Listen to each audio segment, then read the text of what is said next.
What do I do when I'm broken? When I'm broken, I relish it. That's what I'm gonna do. I'm gonna use it. Because if I'm broken, then I just found my limitations. And until I know what my limitations are, how can I push them? How can I get better? But once I see it, once I feel it, once I see where I was broken, then I can attack that weakness. I can fill in that gap. I can reinforce that breach. If you break, it means it's time to fortify your will to make it stronger. There's all kinds of different ways to break. You can break physically, you can break mentally, you can break your heart, you can break your spirit, and none of those are fun, and all of those are gonna leave a mark. But the mark that they leave can be the mark of victory or it can be the mark of defeat.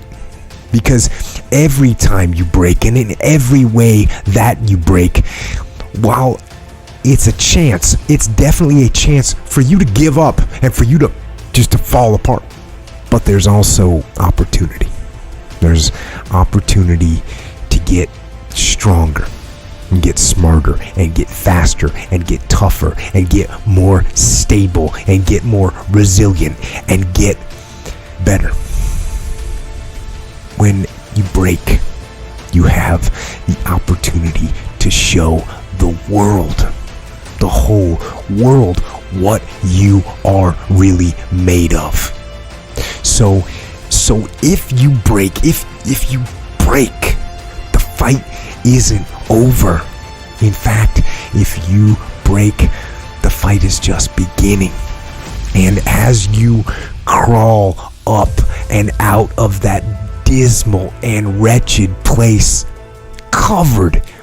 you're covered in blood and sweat and dirt and filth as you rise above what you were, and as you take the form of who you are supposed to be, you will see that in the very act of standing up, in the very act of fighting on, you will become and you will remain unbroken. I'm not saying to put yourself down. I'm saying listen to the truth.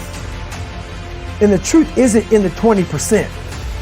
The truth is in this other part of your brain saying, look, man, you're wasting a bunch of percentage here. We have 80 more percent that we're not tapping into, because in this other 80% is suffering, pain, failure,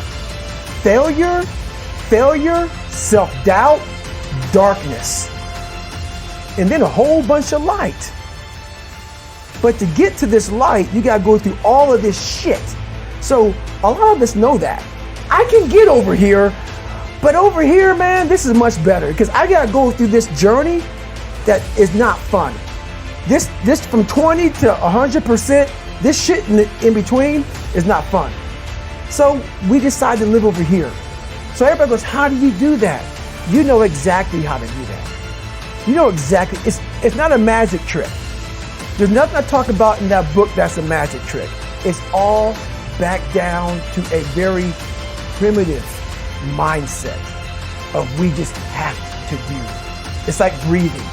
Breathing becomes normal. Like we don't know that we're doing it. That's how you have to live your life. When that alarm clock goes off at 4 or 5 in the morning, your mind says no. You just say, this is what we do. It's what we do now. Because to get to where you want to go, the amount of pain involved, I'm not saying physical, I'm not saying you got to break yourself off. The amount of mental pain of how many times you're going to have to do something that you don't want to do to get to where you want to go is going to be, there's going to be more times you do something that you don't want to do than you are going to want to do it. And that's your new norm. So then it's like breathing. And then once you do this over and over and over again, it becomes like breathing. I don't want to live this lifestyle, but to get to the other side of this, I have to. So if you really want it, you realize what trying is and what trying is not.